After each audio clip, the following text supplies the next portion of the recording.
तो कल के दिन 2 ट्रेलर आए थे, 2 ट्रेलर नहीं 2 टीजर, एक ट्रेलर और एक टीजर आया था जो मैंने कल ही देख लिया, पर वीडियो आज आ रही है क्योंकि मेरा मन यही कह रहा था, क्योंकि दोपहर बाद वीडियो पे व्यूज ही नहीं आते, वरना वीडियो में कल भी डाल सकता था शाम के टाइम पर। क्या ही फर्क पड़ता है, क्योंकि ऑडियंस का सरगेज़म समझ में आता है। जैसे डंकी का टीजर आज आएगा तो मैं उसकी रिव्यू वीडियो को कभी भी डालूं वो उठेगी, चाहे वो किसी भी टाइम आए या किसी भी टाइम में अपना रिव्यू बनाकर उसको डालूं, क्योंकि उसकी हाइप उस लेवल की है। तो मेरा तो यही कहना है कि हमें आने दो शासन में, रसियन बांटेंगे राशन में, वरना गली के सांड है ही, पत्थर मारते रहो, गली के कुत्तों को डांटते रहो और अपने आधे गम नहीं सारे गम एक्स के साथ बांटते रहो। जहाँ मैं लव सब की बात नहीं करना चाहता इस टाइम, क्योंकि जिन ट्रेलर टीजर पर हम रिव्यू करने जा रहे हैं दोनों पीरियोडिक कहानी दिखाते, तो इस तरफ से नजरें घुमाकर उस तरफ नजरें डालते हैं। तो पहले चियान विक्रम की मूवी थंगलन का टीजर आया है, तो पहले उसे देख लेते हैं, मतलब थंगलन मूवी के टीजर का रिव्यू करते हैं, जहाँ एक प्योर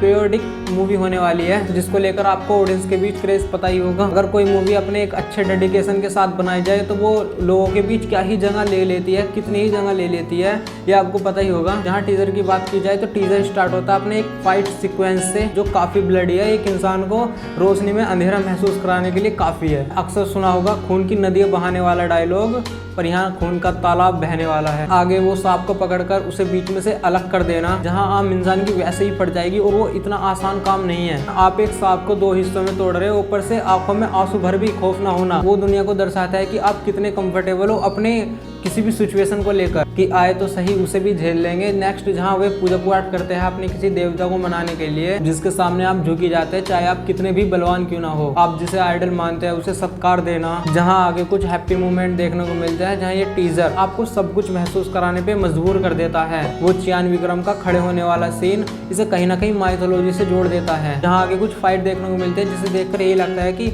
ज्यादा बड़ा लेवल तो नहीं होगा इनकी फाइट का, लाइक बाहुबली कि वहाँ लाखों की संख्या में लड़ते हुए लोग दिखाई दिए थे, पर यहाँ ऐसा लगता है कि किन्हीं 2 ग्रोह में मुठभेड़ हुई होगी आपस में। जहाँ ये आपको समेट लेता है, वो सेंस ले आता है कि क्या ही हुआ होगा, जिसको लेकर आप एक्साइटेड हो जाते हो। जहाँ पीछे कुछ लोग भागते हुए नजर आते हैं, पर वो चियान विक्रम का फ्लेक्सिबिलिटी के साथ क्रेजी मोड में उसी तरफ जाना जहाँ पर लोगों की फटी पड़ी है, वहाँ बंदे की एक्टिंग लेवल देख रहे हो, वहाँ सर्वाइव कर रहा है। और फिर आता है वो सीन जिसको लेकर लिटरली गूज़बम्प आ गए थे, वो है एंड का ब्लड वाला सिक्वेंस, जो थिएटर में रोंगटे खड़े करने के लिए काफी है। ऊपर से इसका बैकग्राउंड म्यूजिक जो इसको एक अलग ही लेवल पर ले जाता है, वहाँ रियल पोटेंशियल दिख जाता है, जहाँ आप कैरेक्टर के पैरों को देखकर ही सोचने पर मजबूर हो जाओ। इसके डायरेक्टर है पारंजीत, जो इससे पहले सरपट्टा परम्बरारी और रजनीकांत के साथ काला कबाली जैसी मूवी डायरेक्ट कर चुके हैं। और जिसने सरपट्टा परम्बरारी मूवी नहीं देखी है तो वो एक बार देख लें, तो आपको पता लगेगा कि किस लेवल पर वो क्या एक्सपीरियंस दे जाती है, और इससे आपको पता लगेगा पारंजीत कहाँ से और कैसे और आपके अंदर से कितना डिजर्वेशन निकाल लेंगे। आप सीधा बोल दोगे यार इसकी बहन का मतलब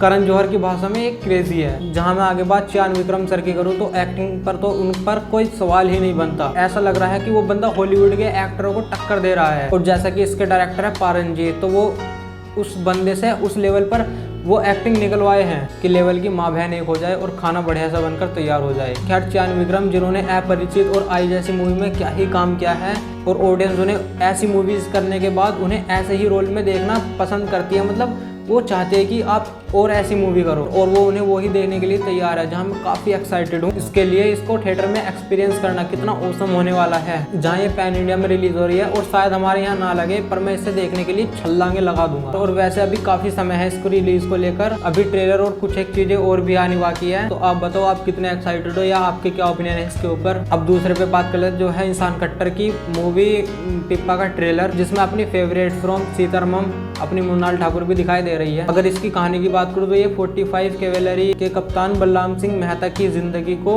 बड़े पर्दे पर उतारेगी, जिसका रोल ईशान खट्टर कर रहे हैं। बलराम सिंह मेहता जो भारत और पाकिस्तान युद्ध में 1971 में लड़ाई में हिस्सा लिया था, और पीपा जो बेसिकली एक टैंक का नाम है, तो PT-76 से पीपा बुलाया जाता है, जो पानी में चलने की एबिलिटी रखता है। तो उसी टैंक पर इस मूवी का नाम पीपा रखा गया है। और इसमें कुछ बांग्लादेश का ऑर्गेनाइज्म भी दिखाया गया है। वहीं इसकी कहानी भारत और पाकिस्तान की लड़ाई के बीच ही होने वाली है, जहां मेकर्स का डिसीजन काफ़ी अच्छा है कि ये थिएटर में रिलीज ना करके इसे सीधा 10 नवंबर को अमेजॉन प्राइम वीडियो पर डाल रहे हैं, क्योंकि जब इसका टीजर आया था तो उसमें इसकी रिलीज डेट 2 दिसंबर थी और इसके एल लगने तय थे। तो ये एक बहुत बढ़िया रास्ता है कि ये सीधा इसे OTT पर ला रहे हैं। एक तो बॉलीवुड की हर तीसरी फिल्म भारत और पाकिस्तान के युद्ध को लेकर आ रही है, चाहे वो IRF universe including Pathaan, Tiger War and others, Gadar 2, Kangana की तेजस, विक्की कौशल की सैम बहादुर, और वो भी 1971 की भारत पाकिस्तान के युद्ध पर ही आधारित है। और भी कितनी ही है और आने वाली भी है, जहां इंसान एक चीज से पक जाता है। अगर आप कुछ नया ट्राई नहीं करोगे तो आपकी मूवी या प्लानिंग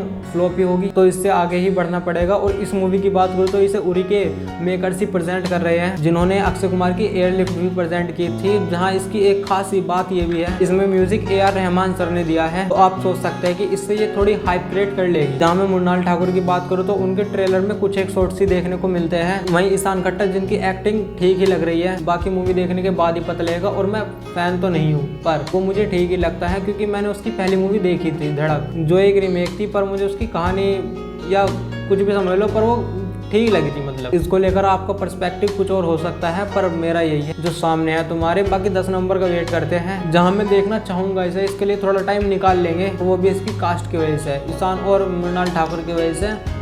बाकी देखते हैं तो देखते हैं कि ये कहाँ तक अपने शौर्य को दिखाते हैं। और तुम बताओ आपके क्या ओपिनियन है इस पर। जहाँ मैंने लॉर्ड सिंह के एपिसोड 7 पर बात की हुई है, जिसमें काफ़ी मूवीज़ की बात हुई है, #दीपवीर भी चर्चा में रहे हैं उसमें, तो वो चेक कर लेना, लिंक डिस्क्रिप्शन में मिल जाएगी। Thank you for watching this video and a lot thanks everyone.